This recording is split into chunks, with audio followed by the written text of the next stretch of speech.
Alright, we have a little bit of a double prediction video today. We're going to talk a little bit about the highlights of the Ultimate Fighter finale card, and then we're going to moving on to the UFC 213 fight card, which we're going to do in depth.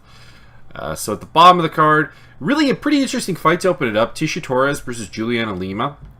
Torres is, honestly, she's a perplexing fighter with the UFC's relationship with her, because I think there's a potential to make a pretty decent star out of her. She's a relatively exciting fighter, attractive girl.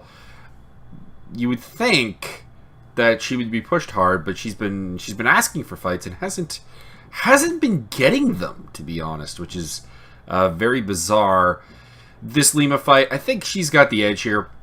Lima is a very good fighter, a tad one-dimensional. She's very much a ground you out and wrestle you to the ground type, but Torres is one of the few women in the 115 division who has a very good scrambling wrestling game, really good offensively and defensively, and I think that should be enough to shut down Juliana Lima and take the victory. Gray Maynard, Ishihara, I'm going with Ishihara. I can't trust Maynard not to be just too afraid to win fights at this point. He's mentally a shell of his former self. Jessica Aspen Ladd going with Ladd by decision. Herman versus Dalloway is a bit of a crapshoot. Dalloway is, I would say, the better fighter of the two, and always kind of has been, but he has mental lapses, whereas Ed Herman, despite his slowness, has developed a very savvy, crafty veteran game, and very much knows what he wants to do. So I'm going with Herman, but it's a complete crapshoot. James Krause should deal with Tom Galicchio pretty easily. Angela Hill versus Ashley Yoder should be pretty easy for Angela Hill, pardon me. Then we have Jordan Johnson, Marcel Fortuna, going with Johnson.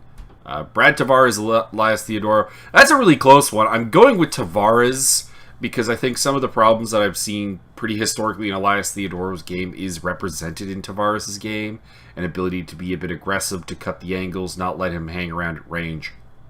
It's things that actually Tavares is quite good at, even though Tavares has been a slightly disappointing UFC fighter since coming off the Ultimate Fighter.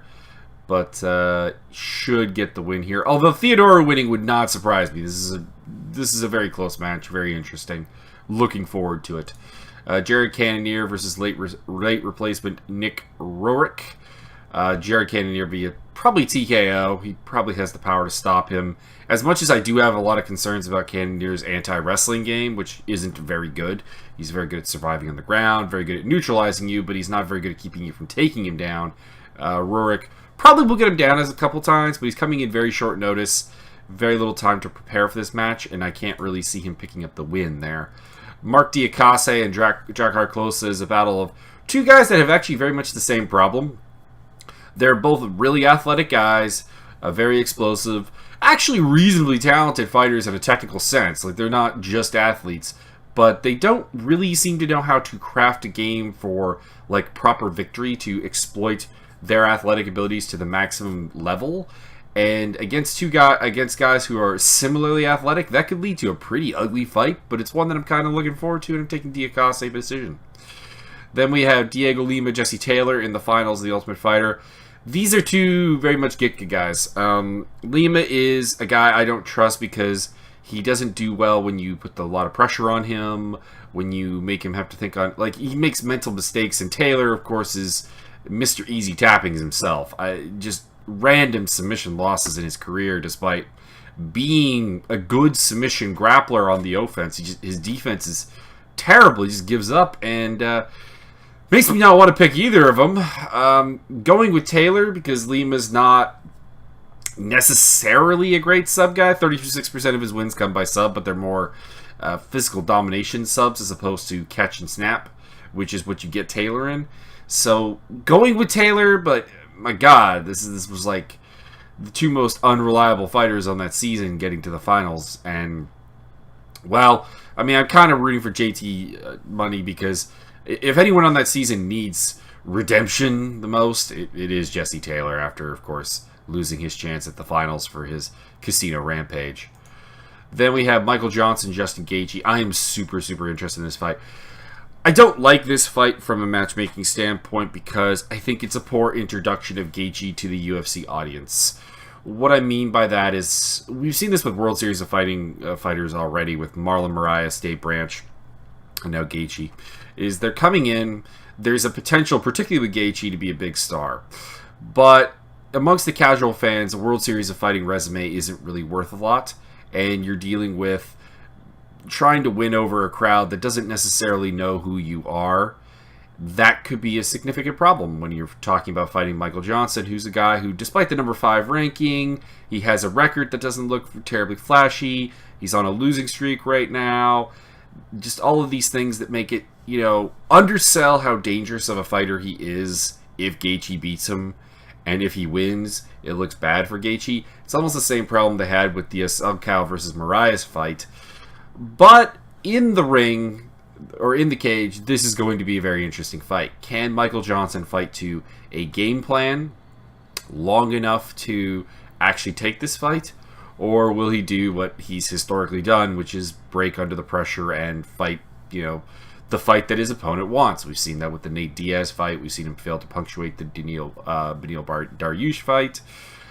I am going with Johnson because I do believe, despite, like, Gaethje is fearless, but there are some serious defensive lapses with him. He relies very heavily on toughness, and I think it should be something Michael Johnson can win, but we will see. I'm excited for that fight.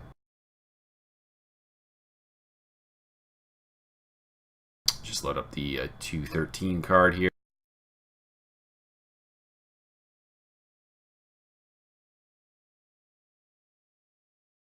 So UFC 213, which is, of course, Amanda Nunes versus Valentina Shevchenko. Very, very interesting main card. The only fight I find easy to pick is that one there, the Omilanchuk versus Blaydes fight, but we'll get to that. We open up with Trevin Giles versus James Botchnovic. Trevin Giles, really big prospect. Good athletic specimen, good power, good submission game.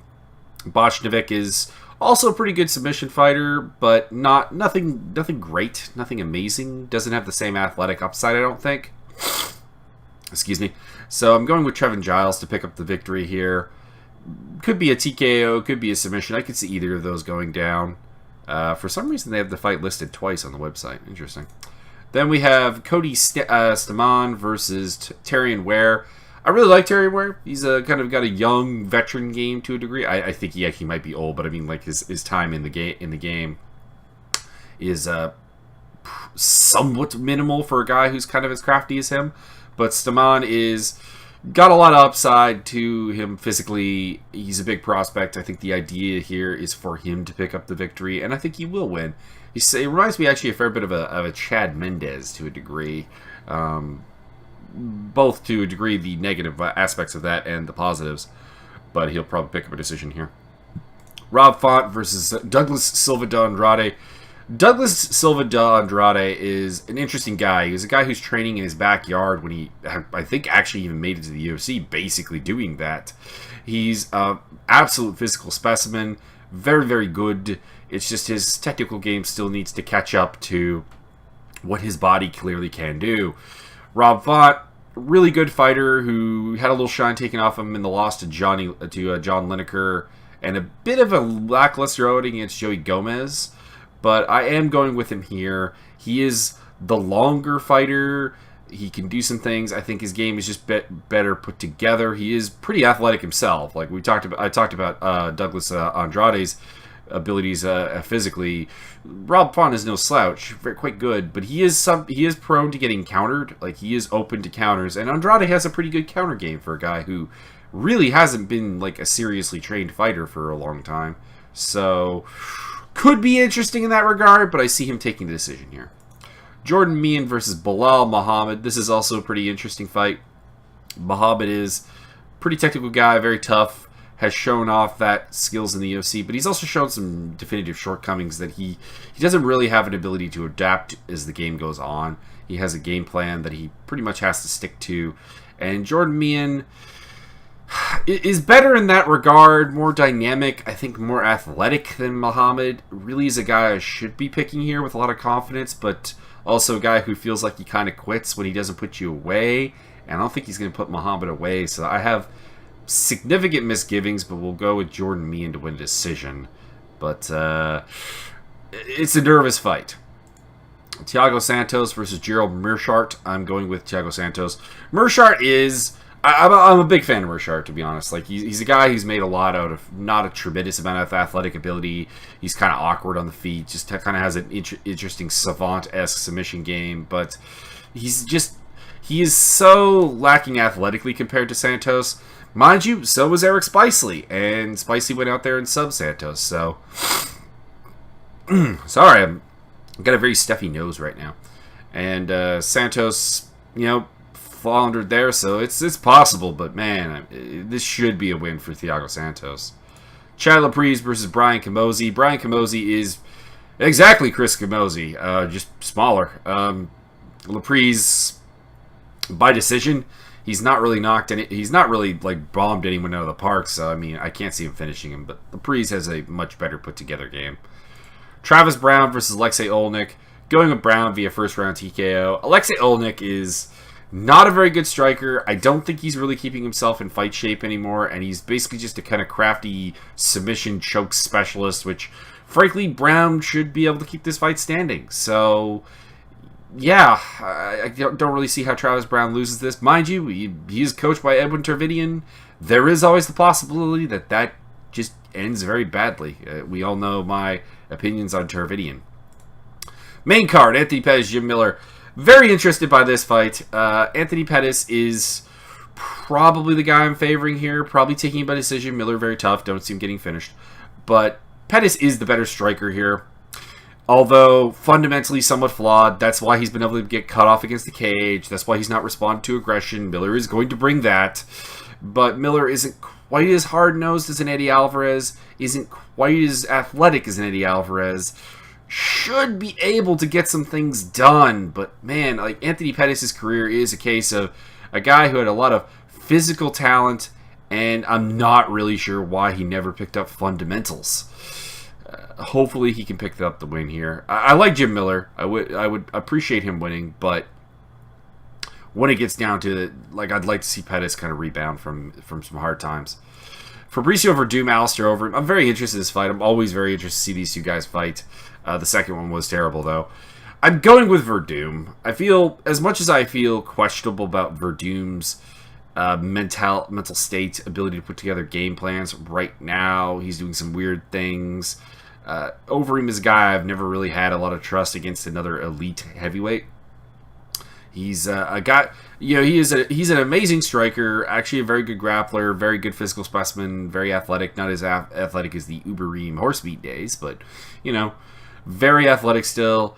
But I see Werdum being able to hang with him on the feet, probably being able to take him down once in a while, and on the ground, you don't beat Werdum on the ground. So I'm going with Fabricio via decision, but I'm very interested in this fight.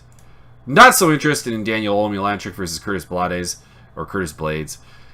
Going pretty heavily with Blaydes to win a decision here. He should be able to take Omielanchuk down, control him. The only reason Omielanchuk maybe makes it distance is he is tougher than a $2 steak. He is tougher than a bag of nails.